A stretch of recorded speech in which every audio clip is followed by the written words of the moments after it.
दोस्तों, महाराष्ट्र में पूर्व सीएम एकनाथ शिंदे और उनके तमाम सीनियर नेता और विधायक जब 2022 में शिवसेना के विभाजित होने के बाद जब सरकार बनाई थी, मायावती के साथ मिलकर के, बीजेपी के साथ मिलकर के, तो बहुत सारे नेताओं ने सपने देखे होंगे कि सत्ता में चल करके बड़े-बड़े मंत्री पद हासिल करेंगे, बड़े-बड़े विभाग उनके पास रहेंगे क्योंकि शुरुआत बड़ी अच्छी हुई थी। एकनाथ शिंदे जो है वो सीएम बन गए थे और आगे चल करके उज्जवल भविष्य की उम्मीद रखे हुए थे। लेकिन साल 2024 के विधानसभा चुनाव के रिजल्ट्स के बाद जिस तरीके से महायुति सरकार में बीजेपी एक तरीके से मनमाने तरीके से जो है तमाम चीजें अपने हिसाब से कर रही है, जिसकी वजह से एकनाथ शिंदे को एक के बाद एक झटके लग रहे हैं और उनके साथ ही साथ उनके जो करीबी हैं उन्हें भी। देवेंद्र फडणवीस सीएम बनते ही उन्होंने एक बड़े पद से एकनाथ शिंदे के करीबी मंत्री को हटा दिया है। क्या है पूरा मामला आपको बताएंगे और साथ ही साथ क्यों देवेंद्र फडणवीस अमित शाह के साथ बैठे थे और उन्होंने फोन लगाया एकनाथ शिंदे को, आखिर ऐसी कौन सी बात हो गई, उस पर भी थोड़ा चर्चा कर लेंगे। नमस्कार दोस्तों, मेरा नाम है मनीष कुमार सिंह और आप देख रहे हैं 4 PM महाराष्ट्र। आपका बहुत बहुत स्वागत करता हूं। दोस्तों, एकनाथ शिंदे जो कि पूर्व सीएम रह चुके हैं, अब डेप्यूटी सीएम है और जैसा कि शुरुआत हुई थी 2022 में, आते ही वो सीएम बन गए थे। धाधा उनके जो तमाम बड़े बड़े मंत्री हैं वो बड़े बड़े पोस्ट पर भी आ गए थे और महायुति में उनकी तूती बोल रही थी। उनके चेहरे पर 2024 में विधानसभा चुनाव भी लड़ा गया और उम्मीद जताई गई कि जिनके चेहरे पर लड़ा जा रहा है, जाहिर सी बात है कि अगले सीएम वो बन सकते हैं या फिर मजबूत स्थिति में वो महायुति में रहेंगे। लेकिन जिस तरीके से पहले सीएम पद उनके हाथ से गया, अब गृह मंत्रालय जा रहा है, साथ ही साथ जो विभाग मांगे गए वो विभाग भी मिलेंगे कि नहीं मिलेंगे वो भी विचार के अधीन है। उसके बीच जिन जिन नेताओं को एकनाथ शिंदे ने अपने पद पोस्ट दिए थे, जो करीबी नेता थे, उनको अब देवेंद्र फडणवीस ने हटाना शुरू कर दिया है। जो रिपोर्ट्स आई हैं उन रिपोर्ट्स के हिसाब से मैं आपको बता दूं कि देवेंद्र फडणवीस ने रामेश्वर नाइक को सीएम रिलीफ फंड का हेड नियुक्त किया है। मुख्यमंत्री देवेंद्र फडणवीस महाराष्ट्र के हैं, उन्होंने रामेश्वर नाइक को सीएम रिलीफ फंड जो होता है उसका हेड नियुक्त कर दिया है।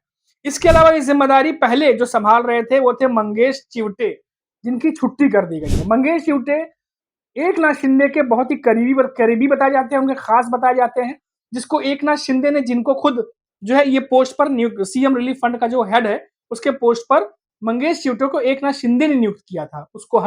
उनको हटा करके महाराष्ट्र के सीएम एकनाथ शिंदे ने अब रामेश्वर नाइक को नियुक्त कर दिया है।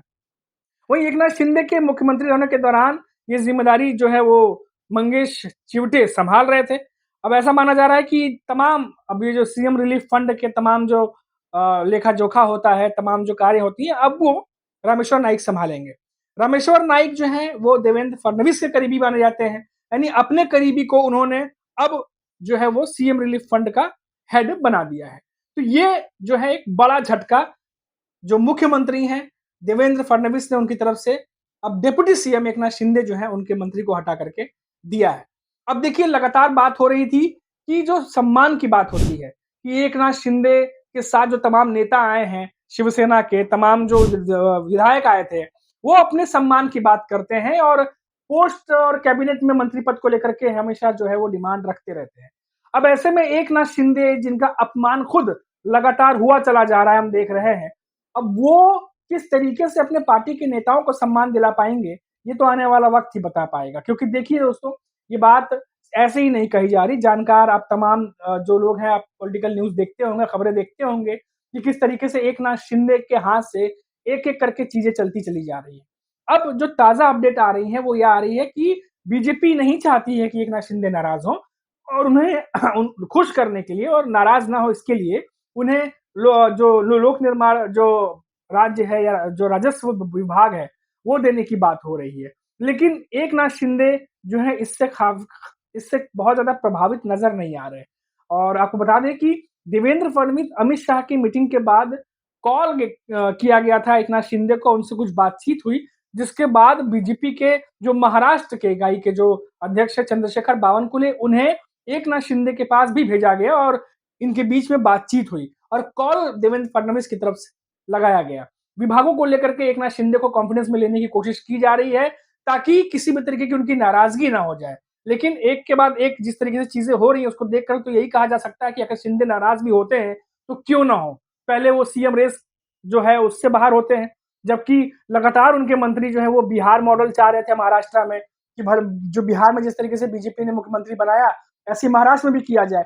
उसको भी खारिज कर दिया बीजेपी ने, सीएम अपना मंत्री बना दिया उन्होंने। गृह मंत्रालय एकनाथ शिंदे की तरफ से कहा जा रहा था कि जब मैं सीएम था और देवेंद्र फडणवीस डिप्टी सीएम थे, तो फिर बीजेपी ने गृह मंत्रालय अपने पास रखा था। तो वही चीज हमारे साथ क्यों नहीं हो सकती? अब एकनाथ शिंदे डिप्टी सीएम है तो उन्हें गृह मंत्रालय क्यों नहीं मिल सकता? इसको लेकर के एकनाथ शिंदे की पार्टी के नेता लगातार आवाज उठा रहे थे। अब देखिए बीजेपी ने गृह मंत्रालय देने से भी मना कर दिया है, जो रिपोर्ट्स आ रही हैं, जो खबरें आ रही हैं। अब उसके अलावा वित्त मंत्रालय की बात करें तो अजीत पवार छोड़ने को तैयार नहीं। अजीत पवार और बीजेपी के बीच में लगभग बात तय हो चुकी है कि वित्त मंत्रालय अजीत पवार ही संभालेंगे। इसके बाद लोक निर्माण और राजस्व विभाग जो बचते हैं, अब क्या ये दोनों विभाग एकनाथ शिंदे को दिए जाएंगे या फिर दोनों में से कोई एक ऑप्शन एकनाथ शिंदे को दिया जाएगा? अब इसमें क्या ये दोनों विभाग एकनाथ शिंदे चाहते थे? क्या इन दोनों विभागों के लिए एकनाथ शिंदे लड़ रहे थे, जो उन्हें दिया जा रहा है? ये अपने आप में बड़ा सवाल है। ये तो वो विभाग होंगे जो बीजेपी चाह रही होगी कि बड़े विभाग हैं, एकनाथ शिंदे को दे देते हैं ताकि उनकी नाराजगी ना हो। लेकिन क्या जो एकनाथ शिंदे डिमांड कर रहे थे, वो बीजेपी उन्हें दे रही है? ये अपने आप में बड़ा सवाल है। और तमाम जो नेता जो 2022 में महायुति के साथ आए थे, शिवसेना टूटी थी, तमाम विधायकों के साथ एकनाथ शिंदे जब बीजेपी में आए थे, तब ये तमाम बातें हो रही थी कि उनका ख्याल रखा जाएगा, उन्हें सीएम बनाया गया, बड़ा ही अच्छे तरीके से उन्हें ट्रीटमेंट मिली, तमाम बड़े नेताओं को भी जो है मंत्रालय पद दिया गया, मंत्रियों में पद बनाया गया। आपने जैसा मैंने आपको बताया कि जो मंगेश चिवटे हैं उनको भी सीएम रिलीफ फंड का हेड बनाया गया था, और अब देखिए सीएम बनते ही देवेंद्र फडणवीस ने सबसे पहले उन्हें छुट्टी कर दी है उनकी, और अपना जो भरोसेमंद है उसको वहां पर बैठा दिया है। तो ये और एक बड़े झटके के रूप में एकनाथ शिंदे के लिए देखा जा रहा है इस खबर को। अब देखते हैं कि आने वाले समय में क्या कुछ और बड़ी खबर, बड़े झटके क्या एकनाथ शिंदे के लिए है, या फिर आने वाले दिनों में जो खबरें आएंगी वो एकनाथ शिंदे के लिए खुशखबरी वाली होंगी। इस पर हमारी लगातार नजर बनी रहेगी। तब तक आप देखते रहिए 4PM महाराष्ट्र। मुझे इजाजत दीजिए। नमस्कार।